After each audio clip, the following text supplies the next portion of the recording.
चलो what if का और एक धमाकेदार एपिसोड आ गया है जिसका नाम हो सकता है what if Killmonger save Tony Stark. हमें पता ही है कि ओरिजिनल टाइमलाइन में यहाँ टोनी को 10 रिंग्स यानी मैंड्रियन वाले किडनैप कर लेते हैं। फिर वो उसी गुफा में आयरन सूट एंड उसका पावर सोर्स यानी कि अर्क रिएक्टर बना लेता है और आयरन मैन बन जाता है, जिससे वो एवेंजर में शामिल होता है। फिर वो दुनिया को भी बचा लेता है। तो अगर क्या होता कि टोनी स्टार्क किडनैप होने से पहले ही किलमॉन्गर उसे बचा लेता। तो बिना किसी देरी के स्टार्ट करते हैं। You just have to keep calm, take a breath for a while.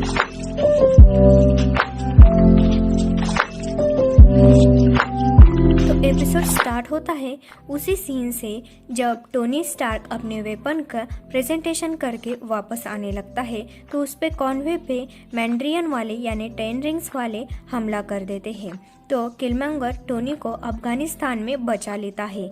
उसके बाद यानी अब टोनी स्टार्क कभी आयरन मैन नहीं बनेगा और ना ही एवेंजर ज्वाइन करेगा। बाद में वापस आके उसने रिलीज़ किया कि उसके वेपन्स इनफ नहीं है, तो वो और भी भयंकर वेपन्स बनाएगा, जबकि ओरिजिनल में उसने वेपन्स ना बनाने का फैसला लिया था। फिर वो किलमॉन्गर को अपनी सिक्योरिटी का हेड बनाता है। तो एक रिपोर्टर यानी कि क्रिस्टीन पूछती है कि किलमॉन्गर वहाँ क्या कर रहा था, जबकि उसे कहीं और होना चाहिए था। तो किलमॉन्गर कहता है कि मैंने ओवरडिश स्टेन के सारे सबूत अपलोड कर दिए हैं, जिससे आप गूगल सर्च करके भी देख सकते हैं। तो टोनी स्टार्क और भी ज़्यादा इम्प्रेस होके उसे ओवरडाइश स्टेन की जगह देकर अपना पार्टनर बना लेता है। इससे पेपर को शक होने लगता है, तो वो रोडी को किलमॉन्गर की हिस्ट्री निकालने के लिए कहती है। लेकिन किलमॉन्गर की साफ हिस्ट्री देखकर पेपर को शक और भी ज़्यादा बढ़ जाता है। बातों बातों में किलमॉन्गर टोनी को लिबरेटर प्रोजेक्ट के बारे में बताता है, जिसमें फौजियों को खुद लड़ना ना जाना पड़े और उनका लाइफ का लॉस ना हो। तो टोनी इस प्रोजेक्ट को कंटिन्यू करता है। प्रोजेक्ट अच्छा जा रहा होता है, लेकिन पावर सोर्स का प्रॉब्लम हो जाता है। टोनी अर्क रिएक्टर का जिक्र करता है, लेकिन किलमॉन्गर उसे वाइब्रेनियम का सॉल्यूशन दे देता है। इसके लिए वो अपनी अंगूठी टोनी को दे देता है। इससे पावर तो आएगी, लेकिन बस एक अंगूठी काफ़ी नहीं है। तो और ज़्यादा वाइब्रेनियम के लिए वो ब्लैक मार्केट से यूरेसिस क्लॉ का नाम सामने लाते हैं, जिस पर पेपर कहती है कि स्टार्क इंडस्ट्री ब्लैक मार्केट में डीलिंग नहीं करती।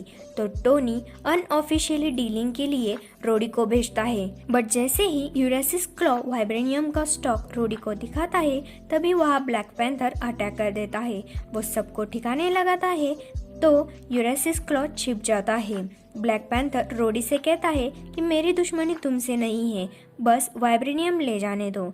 तभी किलमॉन्गर वहाँ अटैक कर देता है। वो रोडी को बेहोश करके ब्लैक पैंथर को डायरेक्टली मार ही देता है। अब वो ब्लैक पैंथर के ग्लव्स पहनकर रोडी को मारता है एंड रोडी के हाथ में वही स्टार्क का वेपन रख देता है, जिससे ब्लैक पैंथर को मारा था, जिससे ऐसा लगे कि उन दोनों ने एक दूसरे को जान ली है। फिर किलमॉन्गर सारा वाइब्रेनियम का स्टॉक लेके टोनी के पास आता है, लेकिन टोनी स्टार्क को सब कुछ पता चल जाता है। आयरन मैन 3 वाले जैसे ही 3D प्रोजेक्टर से टोनी कंप्लीट शटडाउन करके लिबरेटर को किलमॉन्गर को मारने की कमांड देता है। किलमॉन्गर को पहले तो दिक्कत हुई, लेकिन वो बाद में टोनी स्टार्क को भी मार देता है। इसके बाद वो ऐसा सेटअप करता है कि जैसे अटैक वकांडन्स ने किया है। तो जनरल रॉस कहता है कि अगर वकांडन्स जंग चाहते हैं तो वही सही। वो किलमॉन्गर को लिबरेटर्स की आर्मी बनाने के लिए कहता है और स्टार्क इंडस्ट्री यूएस गवर्नमेंट के अंडर लेता है। तो किलमॉन्गर लिबरेटर्स की आर्मी बनाकर उसे लेकर ही निकलता है। वो यूरेसिस क्लॉक के साथ वकांडा की बॉर्डर पर आता है और उसे ही मारकर वकांडा के लिए तोहफा पेश करता है। फिर वो शाही घराने का सबूत दिखाकर टिचाला से मिलता है। वो टिचाला को अपनी बातों में फंसाता है। तभी लिबरेटर की आर्मी वहाँ अटैक कर देती है, लेकिन जब तक वकांडा का शील्ड है वो कुछ भी नहीं कर सकते।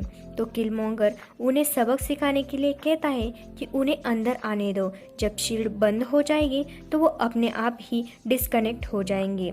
वो वैसा ही करते हैं, लेकिन किलमॉन्गर अंदर आने के बाद चुपके से उन्हें फिर से स्टार्ट कर देता है और वहाँ जंग शुरू हो जाती है। इसमें किलमोंगर वकांडा की तरफ से लड़ता है और उनका भरोसा जीत लेता है। उसके बाद वकांडस किलमोंगर को अगला ब्लैक पैंथर बना देते हैं, क्योंकि पहले वाले को किलमोंगर ने ही धोखे से मारा था। जैसे ही वो ब्लैक पैंथर के हार्ट शेप हर्ब को पीता है, उसे टीचाला मिलता है। वो किलमोंगर से पूछता है कि ऐसा क्यों किया, तो किलमोंगर कहता है कि ये उसने अपने बाबा और अपने लोगों के लिए किया। उसके बाद वो गोल्डन सूट पहनकर वकांडा को सर्व करने लगता है। यूएस में जनरल रॉस जंग की तैयारी करते हैं। उन्हें वकांडा के बारे में भी सब कुछ पता चल जाता है। इसके बाद पेपर को टोनी के ऑफिस में शुरी मिलने आती है। शुरी अब पेपर को सारी सच्चाई बता देती है, यानी जो वकांडा ने जंग शुरू की है उसकी वजह किलमोंगर ही है। इसके बाद वो दोनों सच्चाई सामने लाने की बात करते हैं। तो आगे क्या होगा ये तो आगे ही पता चलेगा। फिलहाल आप बस सब्सक्राइब कर देना। तो मिलते हैं, तब तक के लिए स्टे ट्यून एंड बाय।